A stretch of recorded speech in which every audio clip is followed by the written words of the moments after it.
be seated.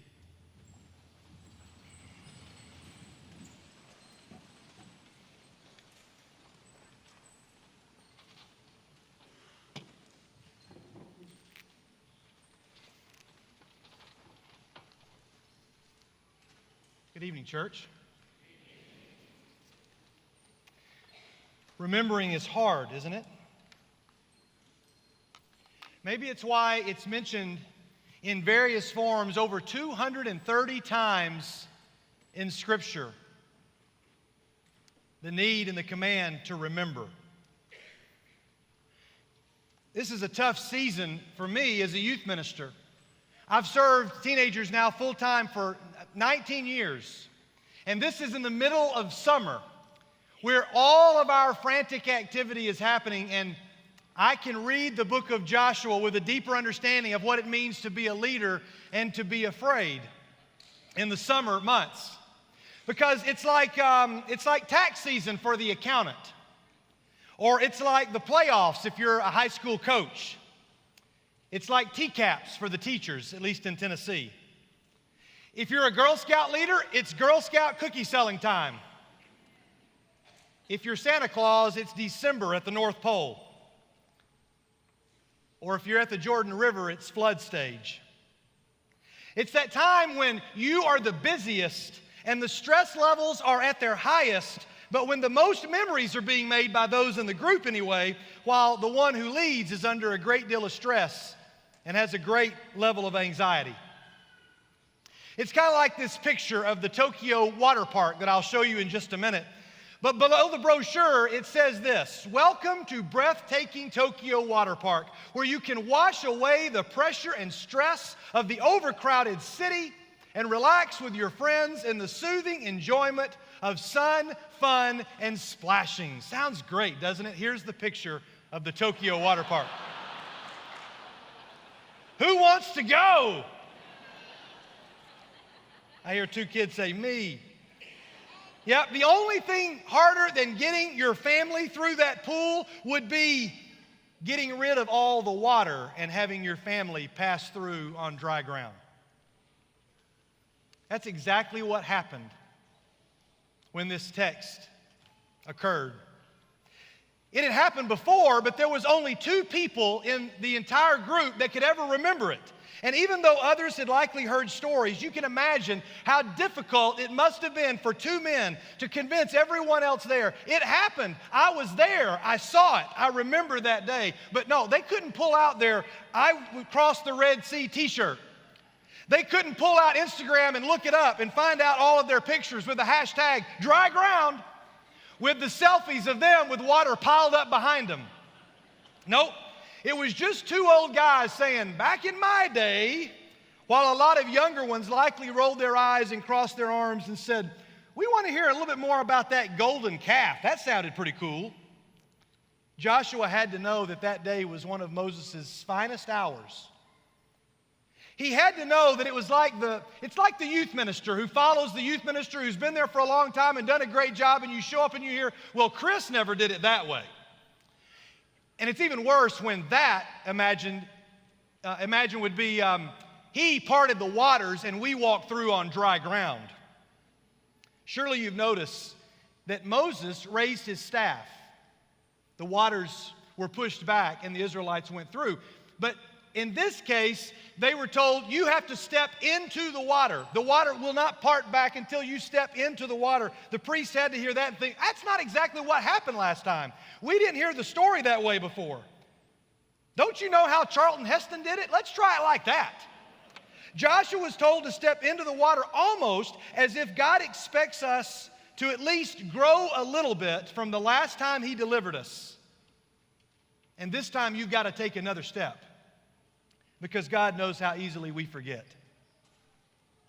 If you don't think God's people are good at forgetting the greatness of God, then just turn a few pages over to Judges, or to make it closer to home, serve at VBS all week and then have Brother Johnson show up and say, you realize there's a Kool-Aid stain on the floor in your room. We all too easily forget the greatness of God. Leading people as Joshua could testify, is not easy. It's seldom fun, and it is often thankless. But there are moments when the best part of being a leader is having a front row seat to watch God part the waters. And then, even when you know that people are likely going to grumble when they get to the other side, walking on dry ground sure must have been awesome until the water goes back and you find something to complain about on the other side. And you forget. You know, I've always had one thought reading through the story of the crossing of the Jordan. I'm really thankful that God did not give Joshua the entire battle plan of what was about to happen when they got to the other side. He goes and imagine if he says, now Joshua, here's what's going to happen.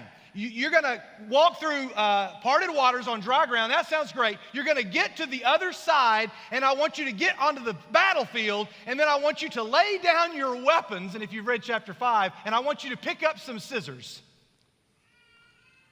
Some of you may not know what happens in chapter 5. I mean, I thought it was cool when at VBS, 2 deacons held up blue tarps and held them like this and shook them as we walked through the fellowship hall on the way to get snacks. And I don't remember if it was the Red Sea we were reenacting or the Jordan River. All I knew is that those little wafers with cream in the middle were waiting on us on the other side. And I wanted to get there because there was also going to be Dixie cups. They were the world's smallest Dixie cups, but they were full of Kool-Aid, and that was dangerously close to the Lord's Supper for a young kid who knew that he hadn't been baptized yet. But I was excited to drink juice out of a small cup for the first time. And if somebody had told me that instead of wafers and Kool-Aid, that it was circumcision that awaited me on the other side, I might have said, no thanks, I'll stay over here. But Joshua is given that battle plan. Imagine the vulnerability of crossing the Jordan River and then being told that before you fight, you must circumcise all of those who have not been, because none of these people were here on that day. But I guess circumcision right before battle, that makes no sense. Kind of like fighting Midianites with 300 men and a couple of pitchers and torches and trumpets. Or fighting a giant with small stones. Or a battle plan that involves a king being born in a feeding trough. It's ridiculous. But God always seems to have us take the route that leaves no doubt as to who is really in charge. And so they cross the river. But the lesson on remembrance begins before the priest even step out of the riverbed. They're told to pick up 12 stones, one man from each tribe. Okay? And they carry them on their shoulders. And they go to the other side and they place those stones and arrange them in such a way that anyone passing by would know 12 stones stacked up like this doesn't just happen. Stones stacked up says there's a story here, and we do the same thing. Joshua was told, I want you to do this because somebody younger who was not here on this day is going to show up. And they're going to say one simple question: what does this mean? We do it, right? We stack up stones to let people know that something important happened here. It's just a memorial of stones. We also stack up stones to say something important happened because of someone that you see here. Or we also stack up stones and say, you can live to do something important because of someone who is buried here. But all of them have one message: don't forget. Don't forget. That question is so significant. But I believe that God knows today that if young people, and I listened to Jeff last night and thought, what a perfect setup for the message that God has put on my heart to share with you tonight about reaching out to the next generation. If the young people of today are not asking, what does this mean? Church, it may not be because they've lost interest. It may be because we've not stacked up stones or done things in such a way that stand out and cause them to say, there's got to be a story here, and I want to hear it. And in working with young people for 19 years, I've seen that to be the case. I've got a memorial in my office, and it's this. This is the little yellow chair that is in the picture right there. By the way, that's me playing with a dollhouse. Let's ignore that and move on, shall we? I was sitting in Sunday school in Cleveland, Tennessee at the Central Church of Christ, and these were the chairs. They were going to throw them out several years ago, and my mom said, what's happening to these chairs? Oh, we're getting new fancy chairs. And she's like, what's happening with these? Well, we're going to throw them out. And you're not going to throw them out. Well, what are we going to do with them? My son sat in those chairs. I mean, he learned everything he knows about God's Word in those chairs. And they were like, well, you can have one if you want. She goes, I'll take several of them. And she grabbed one of these chairs, and ever since I've been in ministry, it has sat in my office to remind me that because I sat here and somebody else sat here facing me, I'm standing before you today. Because somebody answered the question, what does this mean? I became a minister. This is my early start at preaching, setting up a pulpit. Once again, never mind what I'm smoking, let's move on. But I knew from an early age that God was going to anoint the people in my life to pour their life into me because they were answering the question, what does this mean? They were living lives of such radical significance that I said, why do you live that way? Why do you do that? But it was the memorial that meant the most about a year ago when I went back to that church. Because I'm a youth minister, I don't get to go back to my home church very often, but I went back to do a homecoming. I stood in front of 200 or 300 people from my home congregation, and I was standing up on the stage, looked down at the one memorial table that is probably in every church that's represented in this room. And it probably looks like this, and it probably says the same thing. And I bet if you go back home and look, you're going to see the same thing on the table that I saw that day as I looked down. I saw this, which may not exactly stand out just yet. I shared this with a lot of teenagers this past year at Winterfest because I wanted them to understand that they have to find people in their church to ask this question, what does this mean? Even if they don't see those lives around them, investigate, and there are stories to be told. I stood above the floor at my home congregation. I looked down, I saw that table, and if you notice, I looked right there and saw these two spots. Do you see them? Two spots that are completely worn away. The congregation that I grew up in at that time was having a tough time of transition. People were weary, and people weren't as alive as maybe they used to be. I'm sure that's never happened at your church, but it was happening here. And I said, has anybody ever noticed this table? And everybody looked and thought, what's going on? I said, look at this table. And I hopped down off the stage and I said, there's two perfectly worn spots right here. This table's been here since 1972 or so, and yet there's two worn spots here. And I just now figured out why. It's because for over 30 years, people have put their hands right here when they've stood to pray over communion or to give announcements, or they've put their hands there before they delivered a Wednesday night devotional that as a teenager I couldn't stand to go to because I wanted to get to class and see my friends.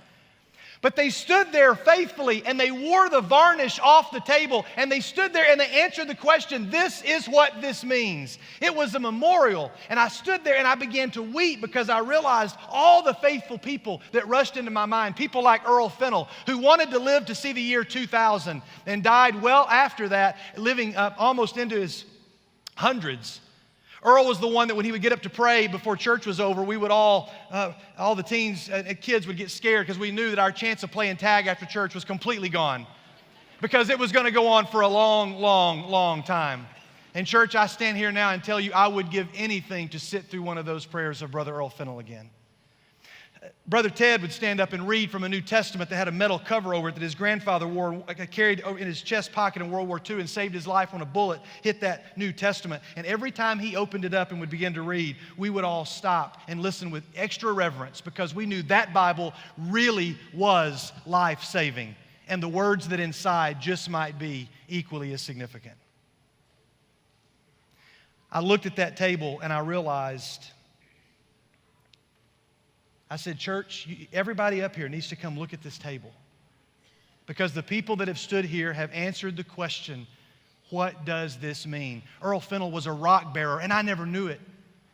Brother Ted was a rock bearer. He carried a rock out of the riverbed of deliverance and put it on the other side, and I wanted to know about his life, and I would say, Brother Ted, tell me what it means. Jesse Hayes would stand there. I always giggled when he came up because he had a tie. The knot was as big as the bottom of the tie. It was unbelievable how this man could tie this tie to be that big. And we would always laugh. And I remember Jesse was married for over 70 years, and we would say, "What does this mean?" And he would look at us, and he would put his hand on Sister Thelda's shoulder, and he would tell us stories about their courtship. And we would listen because he was a rock bearer. Kenda Creasy Dean, in her book, The God-Bearing Life, it's a great book for anybody that works with young people, but not just in a ministry role, whether you're a coach or a teacher or whether you have kids. She says, believing in God is not the issue, but believing that God matters is the issue for young people today. The signature quality of adolescence, she says, is no longer lawlessness, but awlessness. And church, I again remind us that if young people are not asking, what does this mean? The burden may fall on those of us who are supposed to be carrying rocks and arranging them in such a way that cause a young person to say, there is a story there and I want to hear it. Church, if we stack them, they will ask. I guarantee you. She quotes a Carnegie Council report. Even though it's from 1991, listen to what it says. Significant adult-youth relationships forged in religious youth work had more positive impact on youth development than any other youth ministry delivery system. Such relationships provide emotional spaces that bring teenagers face to face with God-bearers who communicate God's affirmation and invitation to them, and who make it safe to shed protective footwear to stand barefoot before God. Later on, she would say, the places most likely to fuel our faith are close to home and are found not in the mountaintop experiences, but in the familiar terrain of significant relationships with Christian adults who bring us face to face with a God who wants to transform us and not destroy us. I was teaching a group of students and asked the question, why did God tell Moses to take off his shoes when he was there at the burning bush? The answer I was looking for was it was holy ground. But one of the students who was a little bit learning challenged, and everyone kind of tolerated lovingly, he raised his hand, and I called on him, and he said, now this is going to sound a little crazy. And we all knew that it was going to. He said, okay, the ground around there was really rocky, right? I said, yes, it was probably rocky. He said, and God knew that he was about to ask Moses to do something really crazy, and he'd want to run away. See, you're with me. It's brilliant. He said, and so he said, if I have you take off your shoes, then you won't be able to run away as fast. So take off your shoes. And it makes perfect sense. And maybe God's going, that's it, but you're on holy ground. Sounded so much more godly. And I love that story and the innocence of this kid who says, tell me what this means, because the reality is not a lot of students are asking that. And as Jeff pointed out last night, a Lifeway study said that not just 50%, but 85 to 90% of students are leaving after graduation. You've witnessed it in your churches. Those of us in youth ministry have witnessed it in our youth ministries, and we often are nailed by the enemy that we are the ones to blame. And it may be that things that we've done or not done right contribute to somebody not quite getting into the Word of God, but there's so much more happening here. 85 to 90% of students are going to leave after graduation. We say, well, why do those 8 leave? Let's ask why the 2 stay. And they went and researched for several years, what is it about the 10 kids in the church van that after they graduate, 8 of them are going to be gone, maybe 9 of them, and 1 of them is going to stay. Why did those 2 stay? None of this is going to surprise you, church. Number 3, they attended a church where the Bible was taught in a relevant way, meaning that they understood it, meaning that it was applicable. They were told how they could live it. Somebody answered the question for them, what does this mean? The second thing, they had 3 or 4 adults walking in their life other than a parent. Remember that one. That one's key. And then, of course, number 1, they had a mom and a dad, or a mom or a dad who was passionate about their own relationship with Jesus. I don't think anybody would argue that the primary responsibility of nurturing a child exists in the home with mom or dad. I'm not arguing that, nor am I trying to take that away. But I'm saying that for these students to exist after graduation, they need a church of rock bearers. They need one from every section to take up a rock and to put it in the middle on the ground of deliverance. They identified what was called a mature Christian adult through a series of criteria, and they found that 94% of those that were identified as mature Christian adults reported that they had parents who made sure they were surrounded by and connected to 3 or 4 other adults. Now, I know what you're saying. You're going, what does this have to do with Joshua? What does this have to do with breaking down this text?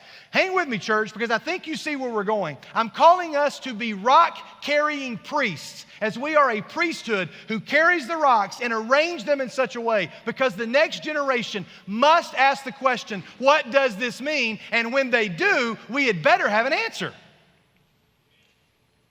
We talk about in youth ministry forming a web of relationships. One textbook words it like this: a long line of convergent faithfulness. That's very academic, and I'm not sure that teens would ever understand that. It means a lot of friends. Youth workers, youth ministers, youth volunteers, those of you that love young people, have children or grandkids, I've learned this in 19 years of youth ministry. It's taken me 19 years. Youth ministry programs are thinly veiled excuses for teens to hang out with other adults. And there's got to be rock-carrying adults present. I want to skip ahead in time and go to 1 Samuel 13. I want to describe a scene that is one of the best "this is kind of like that" analogies that I can come up with. Now, this right here looks really, really boring. It looks like a lot of Old Testament text, and most teenagers go, that's way too much Old Testament. You have clearly violated the rules by putting too much Old Testament on one. So I tell teens, I say, let's imagine this is the beginning of a Star Wars movie, and that yellow text that scrolls up at the beginning of the screen, this is exactly what that is. And they're like, oh, that's cool. And so imagine, the music plays, and then it says this: the Philistines assembled to fight Israel with 3,000 chariots, 6,000 charioteers and soldiers, as numerous as the sand on the seashore. They went up from there and camped at Michmash, east of Beth-aven. Sounds just like Star Wars. When the Israelites saw that their situation was critical and that their army was hard-pressed, they hid in caves and thickets among the rocks. They hid in pits and cisterns. And what did some of them do? They crossed the Jordan to the land of Gad and Gilead. Not a blacksmith could be found in the whole land of Israel, because the Philistines had said, otherwise the Hebrews will make swords or spears. So all of Israel had to go down to have their plow points, mattocks, axes, and sickles sharpened. You see what happened? It's a great battle plan. Let's go and take out all of the blacksmiths. Then there will be no weapons, and then they will no longer be a threat. Look at the result. So on the day of the battle, not a soldier with Saul and Jonathan had a sword or spear in his hand. Only Saul and his son Jonathan had them. Church, we live in a time where rock bearers have put down the rocks, where the blacksmiths have fallen silent, and no teen warrior is carrying a sword, because there are fewer and fewer of us that are willing to take time and invest to sharpen their weapons. So what does this look like in a church? I want to introduce you to a couple of ladies from our church. This is Janie and Sharon. They are part of a ladies' prayer ministry at our church that is a very significant piece of North Boulevard's 2020 vision.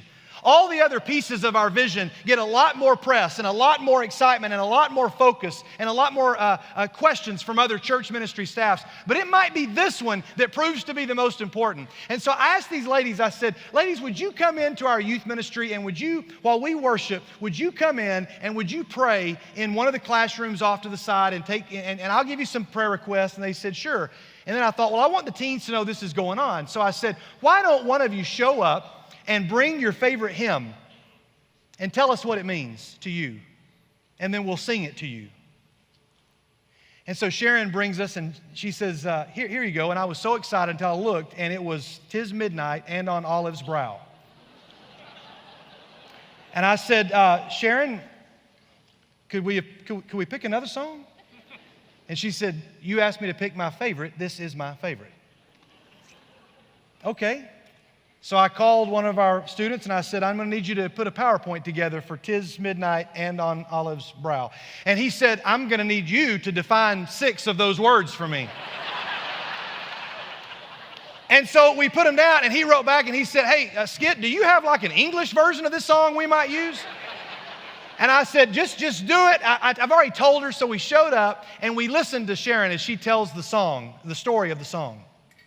And I look at every teen in the room, and they are engrossed in her story, because she's answering the question, this is what this means. And we sing the song, and they begin to weep. because I realized they saw her weeping. She carried a rock onto the other side of the river and she laid it down. And somebody said, there's a story there. See, moments before that happened, these two ladies would have looked like this to most of our teens. If they had seen these ladies coming, they would have said, run! We've spilled something. We've done something. We've destroyed something. We didn't do it. But instead, they show up, and this is Janie. She actually brings the hymnal that she had when she was in 7th grade. And one of our kids goes, she was in 7th grade? And she tells the story of her favorite hymn, which we'll get to in a moment. And she says, it was during this song that I knew that I needed to give my life to Jesus. She reads the words to the song. She says, I don't feel comfortable singing them. I knew the song, and so I had to kind of learn it again in order to be able to lead it. And I did not do a very good job leading it, but she sat there and wept as she watched teens sing her song. Then they went into a room to pray, and I'd forgotten that night to give them a list of requests. And I thought, oh, well, ladies, just pray for our upcoming mission trips, pray for this, pray for that, and y'all can leave whenever you want. And they went into the room, and then I said, hey, guys, these ladies are in there praying for you, and if you've got a prayer request and you want to write it down, we're going to get some extra sheets of paper on the stage. You just write it down, and you just go put it under the door. We began to sing a song, and nothing happened, and then one young girl came to the front and wrote something down and walked over the door and slid it up under the door. And she walked away. Well, then another teen went up with another person. Then 2 guys walked up. Then an older student. Then a visitor walked up, somebody I'd never seen before. And before it was over 80 people had written a prayer request and slid it under the door because they knew that there were 2 rock-carrying priests in that room, and they were stacking stones. And they put those notes under the door all throughout the worship. And I kept singing because I knew that as long as we sang, prayer requests were going under the door. And they stayed in there not just for our worship, but through the entire evening. And an hour later, we open the door, and 2 ladies with tear-stained faces come out, and they hand me requests with circles and marks, and they say, you should follow up with these people. We want to make copies of these people. And I realize what I've just witnessed is somebody walking around, picking up a rock and setting it on the other side and saying, this is what this means. Houston, come here. Houston is in our ministry, but he's going to represent any person. But Houston doesn't come alone. Houston, I've shared with teens all over the country one truth that I think they need to know. There are 2 things about Houston that are important. Houston, some would argue that this on the screen is the most important thing about you, but I would say it's the second most important thing about you. The second most important thing about you is what you think about God. And you say, whoa, wait a minute. Who let this guy into youth ministry? That's the most important thing. Hear me out. Houston, the most important thing about you is what you think that God thinks about when God thinks about you. Because the enemy, what you think about God, the enemy is going to attack that, I'm sure. And there's going to be doubts, and there's going to be questions, and those are healthy, and you need to ask those questions.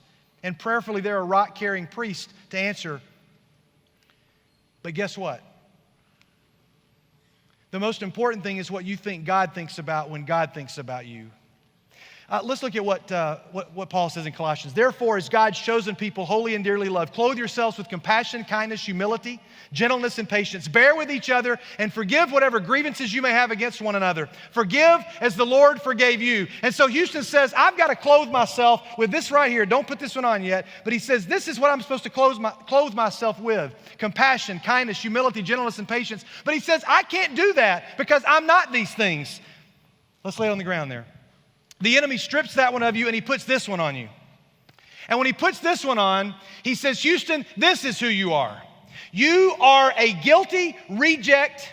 You're a worthless loser, guilty reject failure. And he begins to believe this about himself. In church, I've worked for 19 years with teenagers who not wear this shirt, but they wear this every single day. It's because they don't know the first part of the text, because it's the first part that the rock-carrying priest is to tell them. 3 people that are important in Houston's life are here. The first one is Chad, who's an older student in our group, who is a mentor and a friend of Houston's. And so he comes and he gives him a shirt because of his friendship. He carries a rock through the dry riverbed where the enemy is waiting on one side and the enemy is waiting on the other side, and he feels surrounded, but he brings a rock and he lays it there and he says, Houston, you are chosen. But then if you pull that one tight, even in this light, some of you on the front can clearly see that now he's a worthless, chosen, guilty, reject, failure. And the enemy says, oh, big deal, big deal. Until in his life comes his huddle leader, who's a small group leader, who shows up, and Brent shows up and he gives him another shirt and he says, you are not only chosen, but you are holy. Because he answers the question, this is what this means. When he takes a rock out of the riverbed and he lays it down on the other side and he says, this is what this means. You are chosen and you are holy. And the enemy says, big deal. Look, I'll pull it really tight. And those of you sitting up close can see all the way through, and we can still see there's words. Look, I can still see where it says reject. I can still see where it says failure, until his dad shows up. His dad shows up and gives him a shirt that says that he is dearly loved. And you put this shirt on, and you see the pile of rocks. And now all of those things that had him in bondage begin to disappear. There's always one smart teen when I show this who says, I can still see it. And if you pull it tight, yeah, you can see it. And he goes, see, you didn't quite think that all the way through. And I think, nah, not exactly, because you forgot that we got one more shirt right down here. Because a person that realizes that they are chosen, holy, and dearly loved, those things that they could not wear because they thought it would be a fake disguise at first, because they felt so much of the shame and the scars, now these things begin to flow out of that person. Let's go back to the screen for just a second, guys. From Psalm 51, Houston would see these words and he would feel like the psalmist. Have mercy on me, O God, according to your unfailing love, according to your great compassion. Blot out my transgressions, wash away my iniquity, cleanse me from my sin. For I know my transgressions and my sin is always before me. Cleanse me with hyssop and I'll be clean. Wash me, I'll be whiter than snow. Let me hear joy and gladness. Let the bones you have crushed rejoice. Hide your face from my sins and blot out all of my iniquity. Create in me a pure heart, O God, and renew a steadfast spirit within me. Do not cast me away from your presence or take your Holy Spirit from me. Restore to me the joy of your salvation and grant me a willing spirit to sustain me. We have a store here in Nashville called Restoration Hardware. Now, my friend Steve Davidson would say that's where you go to get a hammer belonging to Alexander Campbell. But that's not exactly the case. I mean, every TV show, we're big into restoring. We're big into restoring. And you watch those shows where they restore something that was old, they make it new again. And by the way, I don't want to offend anybody, but you watch a show where they take a house, they gut it, they rebuild it, and you watch how many times a person sees that which was old made new. You count how many times on television they say the three words, oh my God. They say it in a way that maybe we wouldn't approve of, but that is their response when they see something that is restored. The word restore simply means to bring back or to make right. If Houston believes in a God who says, Houston, all those things down there, that's not what you're supposed to do, then he's going to walk away from the church when he graduates. But if he believes in a God who says, Houston, all those things that are deep down inside there, that's not who you are. That's the job of the rock-carrying priest. The Sistine Chapel, after 500 years of wax buildup, Houston, had candle wax all over it until in 1980, there was a guy who came and said, I think I know what to do. And through a painstaking process, he began to apply certain things that would remove layers upon layers upon layers and left the Sistine Chapel in a state of complete restoration. Church, when it comes to young people and carrying rocks across the riverbed of deliverance, every day becomes a restoration movement. Two of the most important words of the English language are the words me too.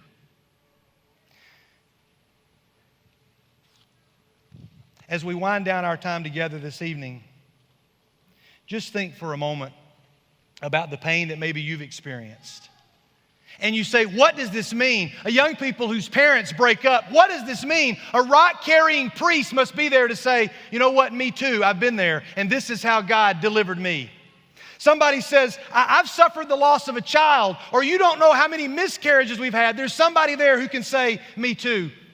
Somebody says, what about addiction, or the rebellion of a child, or God's provision when we never thought it was possible? Somebody says, me too, and they begin to restore.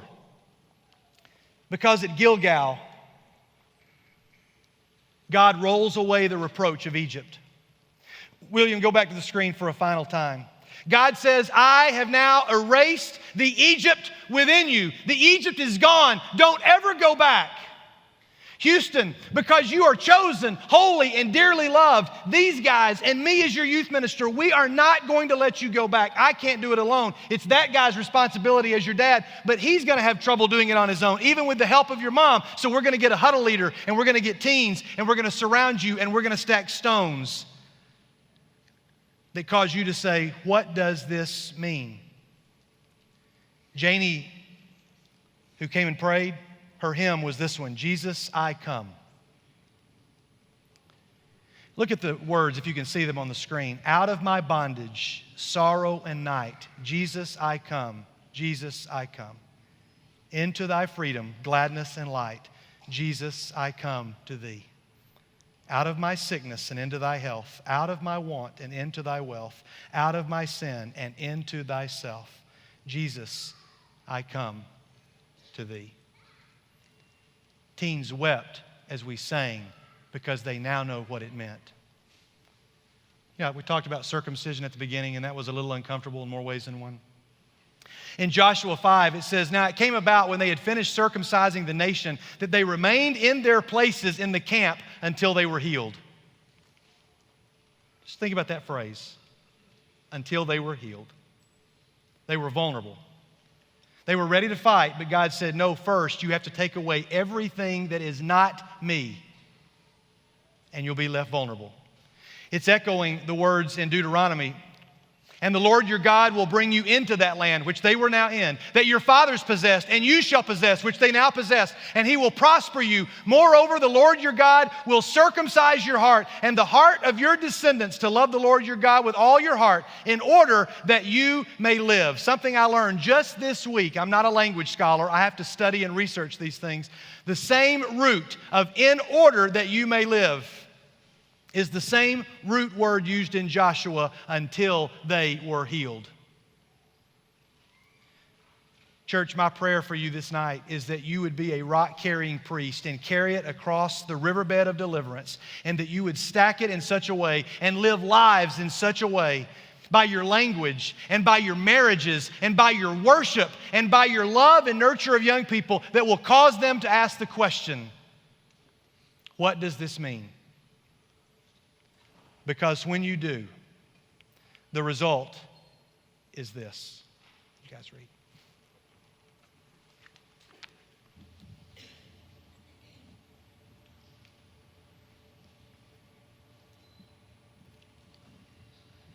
In you, O Lord, I have taken refuge. Let me never be put to shame. Be my rock of refuge, to which I can always go. Give me the command to save me, for you are my rock and my fortress. For you have been my hope, O sovereign Lord, my confidence since my youth. From birth I have relied on you. You brought me forth from my mother's womb, and I will ever praise you. Though you have made me see troubles many and bitter, you will restore my life again. From the depths of the earth you will again bring me up. You will increase my honor and comfort me once again. Since my youth, O God, you have taught me, and to this day I declare your marvelous deeds. Even when I am old and gray, do not forsake me, O God, till I declare your power to the next generation, your might to all who are to come. It is not within my power to place the divine teachings of God directly into the heart of another person.